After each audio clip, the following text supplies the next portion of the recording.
What's the millennial question? Apparently, millennials, as a generation, which is a group of people who were born approximately 1984 and after,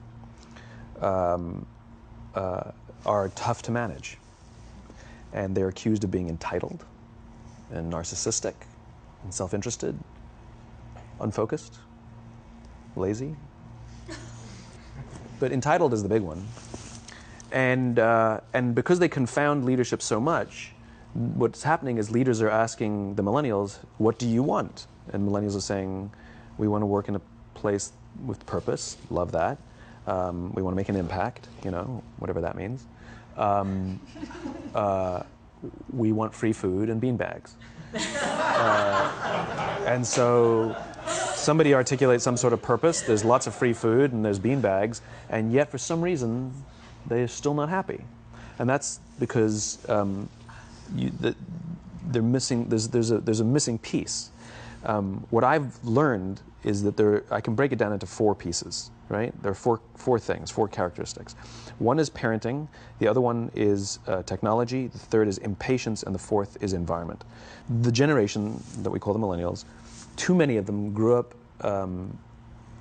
subject to, not my words, failed parenting strategies, you know?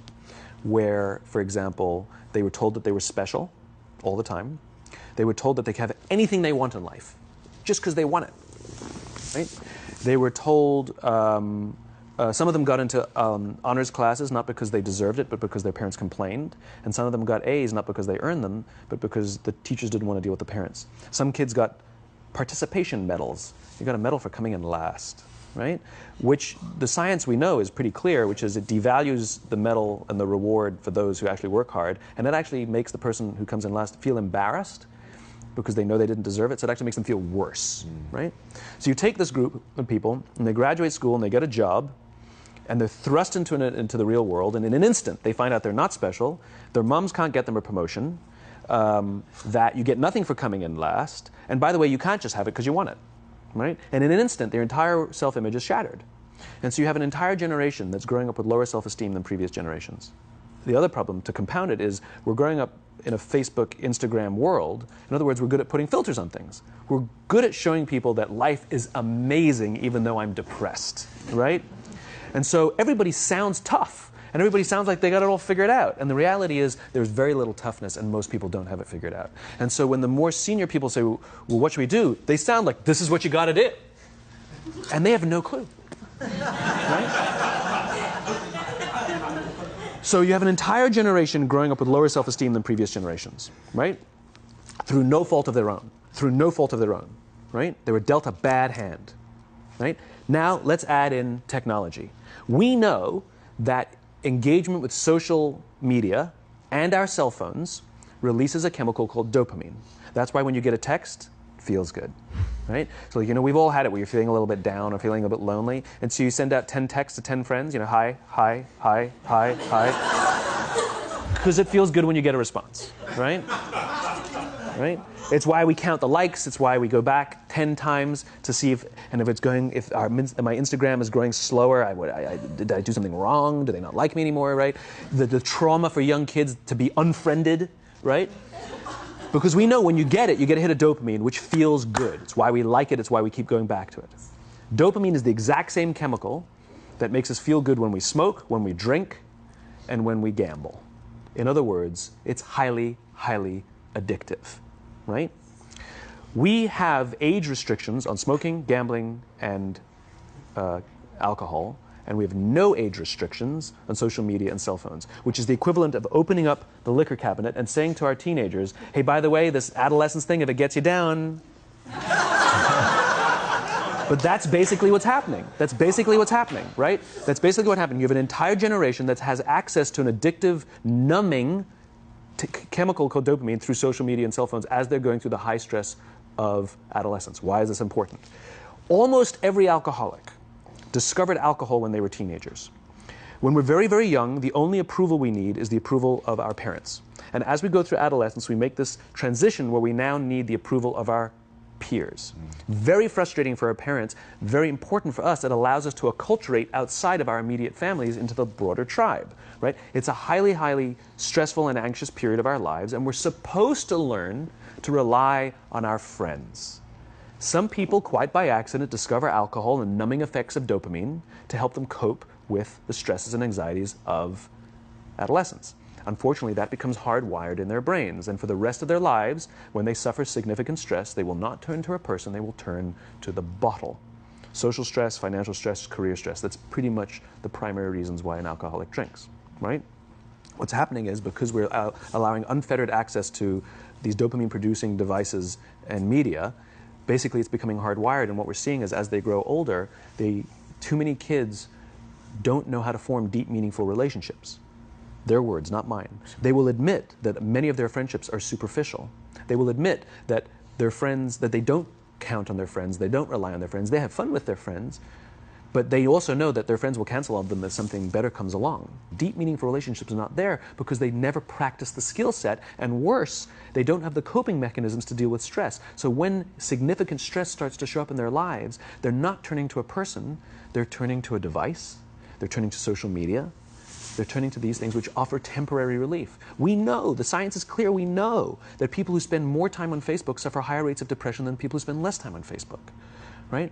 These things balanced. Alcohol is not bad, too much alcohol is bad. Gambling is fun, too much gambling is dangerous, right? There's nothing wrong with social media and cell phones. It's the imbalance, right? If you're sitting at dinner with your friends and you're texting somebody who's not there, that's a problem. That's an addiction. If you're sitting in a meeting with people you're supposed to be listening to and speaking, and you put your phone on the table, face up or face down, I don't care, that sends a subconscious message to the room that you're just not that important to me right now, right? That's what happens. And the fact that you cannot put it away is because you are addicted. Right? If you wake up and you check your phone before you say good morning to your girlfriend, boyfriend, or spouse, you have an addiction. And like all addiction, in time, it'll destroy relationships, it'll cost time, and it'll cost money, and it'll make your life worse. Right? So you have a generation growing up with lower self-esteem that doesn't have the coping mechanisms to deal with stress. Right? Now you add in the sense of impatience. Right? They've grown up in a world of instant gratification. You want to buy something, you go on Amazon, it arrives the next day. You want to watch a movie? Log on and watch a movie. You don't check movie times. You want to watch a TV show? Binge. You don't even have to wait week to week to week, right? I know people who skip seasons just so they can binge at the end of the season, right? Instant gratification. You want to go on a date? You don't even have to learn how to be like, hey. You don't even have to learn and practice that skill. You don't have to be the uncomfortable one who says yes when you mean no and says no when you mean no, but yes when you... You don't have to swipe right. Bang, I'm a stud. Right? You don't have to learn the social coping mechanisms, right? Everything you want, you can have instantaneously. Everything you want, instant gratification. Except job satisfaction and strength of relationships, there ain't no app for that. They are slow, meandering, uncomfortable, messy processes. And so I keep meeting these wonderful, fantastic, idealistic, hardworking, smart kids. They've just graduated school. They're in their entry-level job. And I sit down with them and I go, how's it going? They go, I think I'm going to quit. I'm like, why? They're like, I'm not making an impact. I'm like, you've been here 8 months. You know? It's as if they're standing at the foot of a mountain and they have this abstract concept called impact that they want to have in the world, which is the summit. What they don't see is the mountain. I don't care if you go up the mountain quickly or slowly, but there's still a mountain. And so what this young generation needs to learn is patience. That some things that really, really matter, like love, or job fulfillment, joy, love of life, self-confidence, a skill set, any of these things, all of these things take time. Sometimes you can expedite pieces of it, but the overall journey is arduous and long and difficult. And if you don't ask for help and learn that skill set, you will fall off the mountain, or you will, the worst case scenario, and we're already seeing it, the worst case scenario is we're seeing an increase in suicide rates, we're seeing an increase in this generation, we're seeing an increase in accidental deaths due to drug overdoses, we're seeing more and more kids drop out of school or take leaves of absence due to depression, unheard of. This is really bad. The best case scenario, those are all bad cases, right? The best case scenario is you'll have an entire population growing up and going through life and just never really finding joy. They'll never really find deep fulfillment in work or in life. They'll just waft through life and it'll be just, it's fine. How's your job? It's fine. It's the same as yesterday. How's your relationship? It's fine. Like that's the best case scenario. Which leads me to the fourth point, which is environment. Which is we're taking this amazing group of young, fantastic kids who were just dealt a bad hand. It's no fault of their own.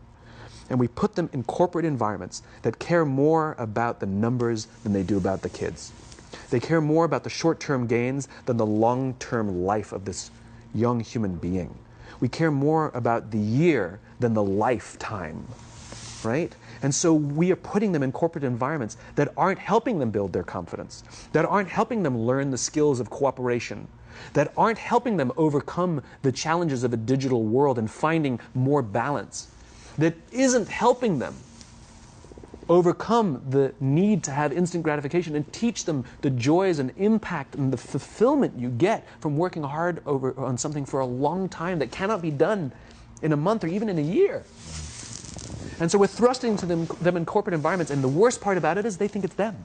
They blame themselves. They think it's them who can't deal. And so it makes it all worse. It's not. I'm here to tell them it's not them. It's the corporations. It's the corporate environments. It's the total lack of good leadership in our world today that is making them feel the way they do. They were dealt a bad hand, and I hate to say it, but it's the company's responsibility. Sucks to be you. Like, we have no choice, right?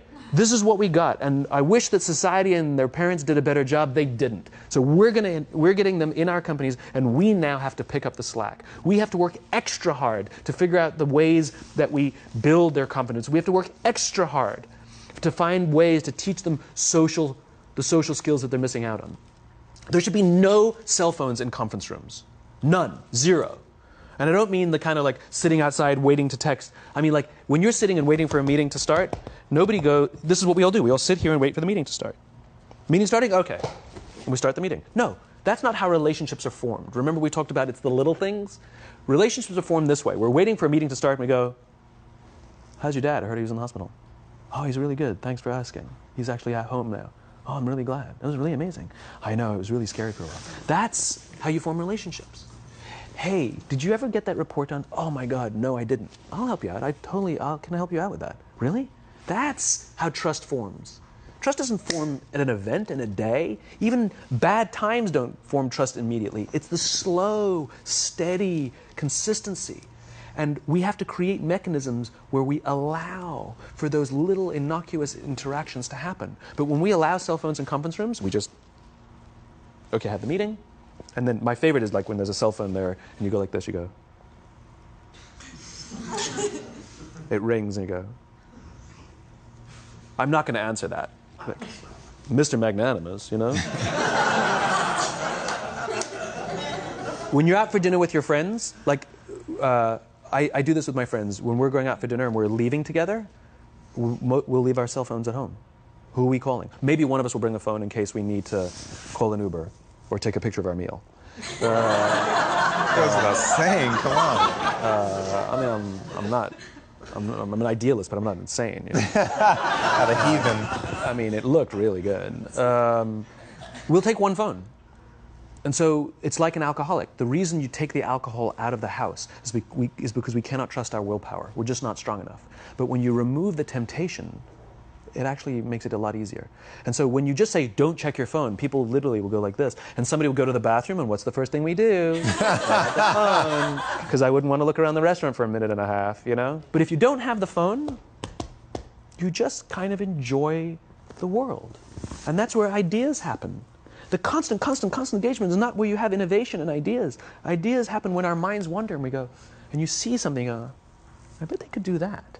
That's called innovation, right? But we're taking away all those little moments, right? You should not, and none of us should charge our phones by our beds. We should be charging our phones in the living rooms, right? Remove the temptation. You wake up in the middle of the night because you can't sleep, you won't check your phone, which makes it worse.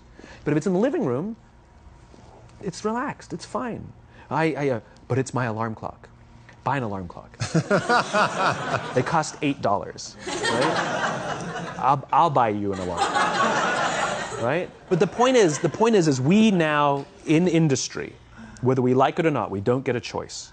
We now have a responsibility to make up the shortfall and to help this amazing, idealistic, fantastic generation build their confidence, learn patience, learn the social skills, find a better balance between life and technology.